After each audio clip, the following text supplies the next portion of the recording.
Dan sebagian kalangan menilai jika tuduhan yang dilayangkan ke Prabowo tidak memiliki bukti kuat, Prabowo dianggap tidak terlibat dalam aksi penculikan beberapa aktivis. Ya, sementara itu beredarnya surat Dewan Kehormatan Perwira memicu kembali perdebatan siapa yang bertanggung jawab. Nah, kita akan berbincang terkait hal ini dengan mantan Panglima TNI Jenderal Purnawirawan Djoko Santoso dan juga mantan Kasum TNI. Ya, ada mantan Kepala Staf Kostrad, ada Majen Purnawirawan Kiflan Zen juga di ujung telepon. Ya, selamat sore Pak Djoko, selamat sore Pak Kiflan. Selamat sore Ricky. Selamat sore. Selamat sore Bapak-bapak ya. Ya, ke Pak Djoko Santoso terlebih dulu. Pak Djoko, tadi hari ini Pak Wiranto menyatakan bahwa surat DKP Dewan Kehormatan Perwira tersebut bukan lagi sesuatu yang rahasia. Bagaimana komentar Pak Djoko terhadap itu, Pak?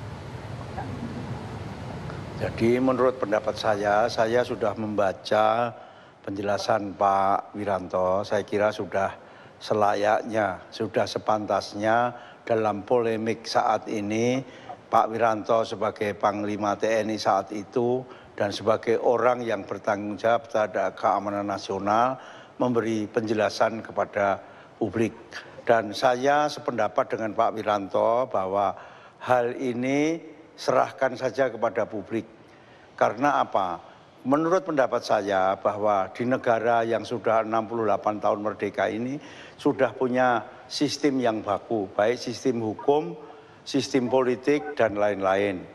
Prabowo sudah 2 kali declare, yang pertama sebagai wapres, yang kedua sebagai capres oleh KPU, diloloskan, diizinkan, sehingga masalah ini sudah selesai. Dan juga saat ini karena Prabowo jadi capres akhirnya diangkat-angkat kembali.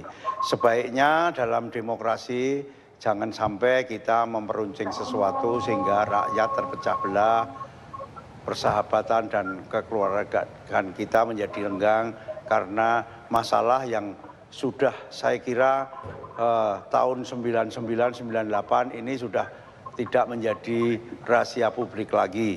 Jadi sebaiknya kita serahkan kepada publik dan kita selesaikanlah polemik ini demi persatuan dan kesatuan. Pak Djoko, tadi dari penjelasan Pak Wiranto panjang lebar itu seolah-olah mengatakan ini bahwa yang terjadi sebelumnya itu bukan tanggung jawab dia, jadi bukan ada di tanggung jawab dia sebagai Panglima ABRI saat itu. Bagaimana tanggapan Anda?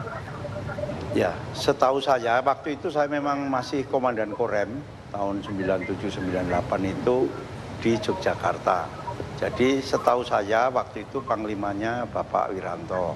Saya sendiri juga pernah menjabat sebagai Panglima TNI. Menurut harapan saya, kesempatan ini sebaiknya digunakan Pak Wiranto, bahwa Pak Wiranto juga ikut bertanggung jawab walaupun secara moral. Dan karena itu menjadi lingkup tanggung jawabnya, bahwa waktu itu keamanan publik menjadi tidak nyaman menurut etika politik modern, demokrasi modern, ya sebaiknya bisa juga Pak Wiranto minta maaf kepada publik atas ketidaknyamanan itu. Oke, kita ke Pak Kiflan. Pak Kiflan, sungguh ini yang menjadi perdebatan kemudian adalah beredarnya surat DKP ini, kemudian Pak Wiranto mengatakan dalam keterangannya sore tadi mengatakan saya tidak perlu menjawab ini rahasia atau tidak, yang penting ini sudah untuk publik dan kemudian ini tidak ada lagi rahasia. Tapi dalam surat yang beredar itu ada tulisan rahasia. Bagaimana Pak Kiflan? Ya, untuk diketahui ya, untuk surat-surat itu yang kalau berkop rahasia itu berlaku adalah untuk 40 tahun boleh dibuka. Kalau dibuka oleh Pak Wiranto pada waktu 98 dokumen itu, atau dibuka oleh namanya Fahrul Razi, Jenderal Fahrul Razi dibuka, berarti belum mencapai 40 tahun, bukan merupakan milik publik. Dengan demikian, Pak Wiranto kalau membukanya sama Fahrul Razi itu adalah melanggar pidana untuk kerahasiaan negara. Jadi kalau mereka ungkapkan ke publik itu berupa rahasia, diungkapkan sebelum 40 tahun berdasarkan undang-undang untuk masalah administrasi. Jadi berarti Wiranto sama Fahrul Razi yang mengungkapkannya di muka umum adalah melanggar pidana dan patut ditangkap Wiranto sama Fahrul Razi. Jadi untuk itu saya minta Pak Wiranto dan Fahrul Razi minta maaf sudah membuka rahasia negara. apalagi kalau disebutkan oleh Panglima TNI, yaitu Pak Muldoko, bahwa dokumen itu tidak ada di Mabes TNI. Dan saya juga sudah melihat bahwa kop suratnya ada Mabes TNI, tetapi tidak ada cap Mabes ABRI. Dan itu ada rahasia. Jadi dengan demikian, dokumen ini kalaupun tidak benar, itulah abal-abal. Jadi sidang itu sidang abal-abal yang dipimpin oleh Kasat. Karena itu Panglima ABRI tidak ada suratnya memerintahkan untuk pelaksanaan Dewan Kehormatan Perwira. Tidak ada di Mabes ABRI. Berarti itu adalah tindakan, kalau memang Mabes ABRI mestinya ada Angkatan Laut dan Angkatan Udara sebagai anggotanya. Ini ada Angkatan Darat, yaitu Kasat sebagai ketua dan anggotanya lainnya adalah dari Angkatan Darat. Walau demikian, Dewan Kehormatan Perwira juga sudah tidak sah. Dan hasil Dewan Kehormatan Perwira ini sudah dibawa ke DPR. Dan di DPR ini oleh Ibu Elza Sarif dinyatakan dokumen itu tidak berlaku kuat untuk sebagai landasan hukum. Dan menyatakan Pak Prabowo dinyatakan tidak bersalah dalam pelanggaran HAM. DPR sudah menyatakan dia tidak bersalah. Jadi hasil Dewan Kehormatan Perwira kalau memang benar itu adalah abal-abal. Untuk itu diketahui, kalaupun abal-abal berarti mereka menyampaikan tentang dokumen ini adalah berupaya untuk menggerus popularitas Prabowo dan adalah upaya dari Pak Wiranto, termasuk para dari TS, kecuali Pak Jamari Cenago sudah mengatakan adalah mendukung Prabowo. Dengan demikian, Pak Wiranto saya harap meminta maaf kalau ini dokumen keluar kepada umum. Apa sebab sudah membuka rahasia negara kalau itu benar. Tetapi DPR sudah menyatakan, waktu sidangnya antara tahun 2000, itu nyatakan bahwa itu Prabowo tidak melanggar hak asasi manusia. Makanya tidak bisa dibawa ke pengadilan ad hoc untuk diketahui oleh Pak Wiranto.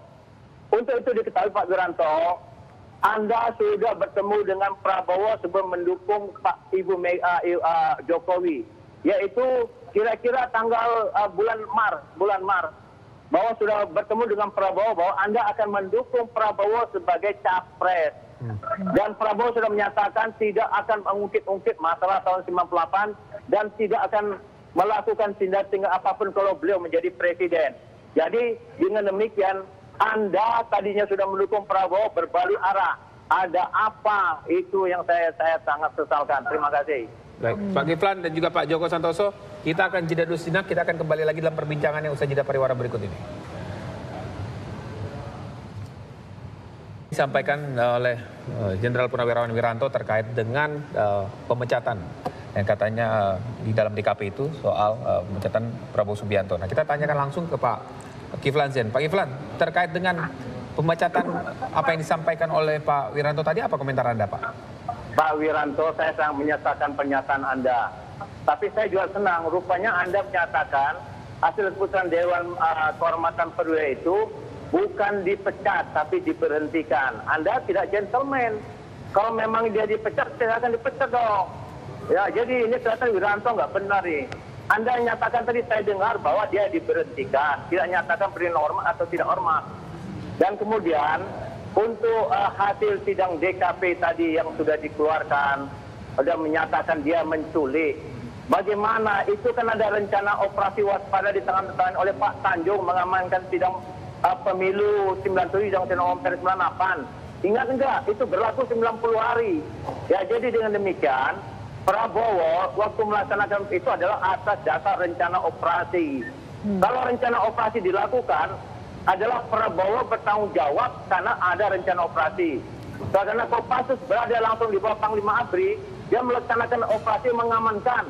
Nah, mengamankan itu bagaimana? Ya, kalau ada orang ngepuk di Tanah Tinggi, kemudian di Bekasi, dan kemudian mengacaukan pemilu, ditangkap, bukan menculik.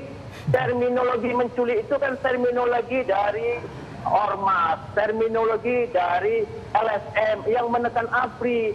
Masa ABRI takut dengan LSM? Masa Panglima ABRI takut dengan LSM? Yang benar aja Anda itu, Wiranto. Ya, saya harap jangan mengatakan menculik, ya, tetapi menangkap atas perintah. Caranya itu menangkap, ya, karena perintah menangkap, perintahkan ke bawah. Panglima ABRI mengatakan amankan. Nah, kalau amankan, maka caranya menangkap.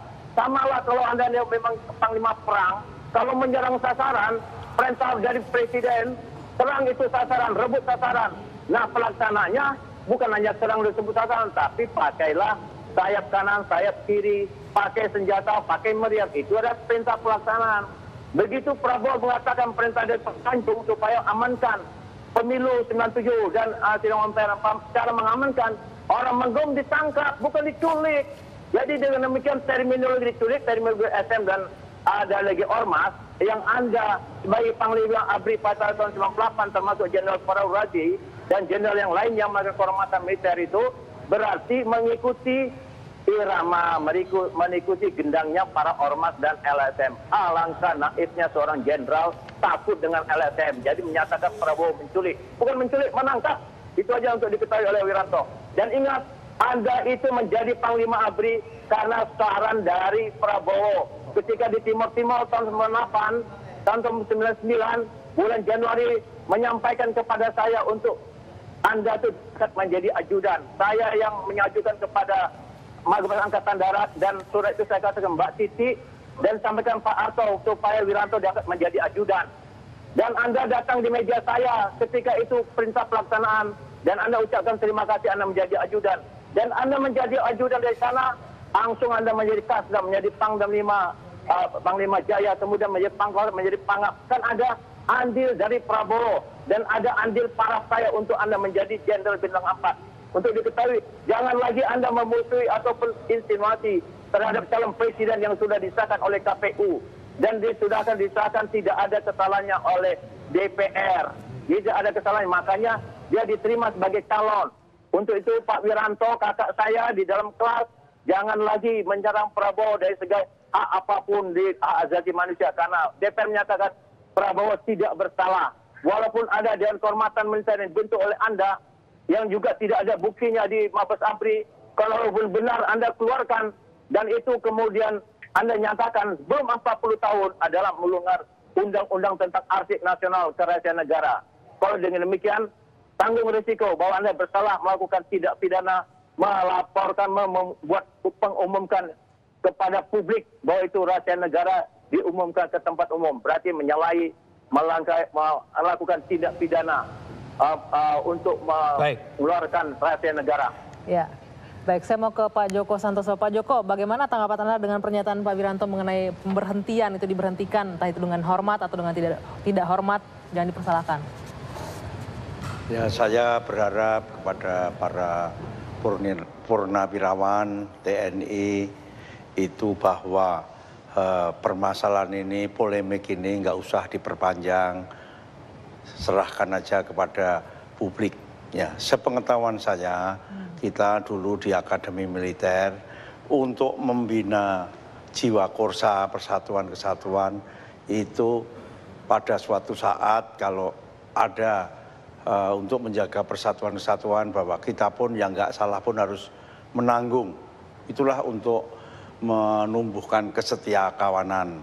Nah, kita berpandangan bahwa bangsa ini bisa maju kalau bersatu. Jangan lagi lah dipermasalahkan, dipolemikan yang bisa mengganggu persatuan dan kesatuan, merenggangkan kekeluargaan dan persaudaraan kita. Ingat, setelah pemilihan presiden ini masih ada tantangan yang berat. Siapapun yang terpilih akan menghadapi tantangan yang berat. Dan modal utama untuk menghadapi tantangan bangsa Indonesia itu adalah persatuan dan kesatuan. Jadi saya berharap polemik ini tidak perlu diperpanjang. Karena saya khawatir nanti mempengaruhi TNI yang masih aktif dan mempengaruhi rakyat. Sehingga terpecahnya angkatan bersenjata ini merupakan salah satu faktor runtuhnya negara. Demi kita mencintai bangsa dan negara, saya berharap untuk menyudahi dari polemik ini. Terima kasih. Baik, Pak Joko Santoso, terima kasih sekali atas waktunya.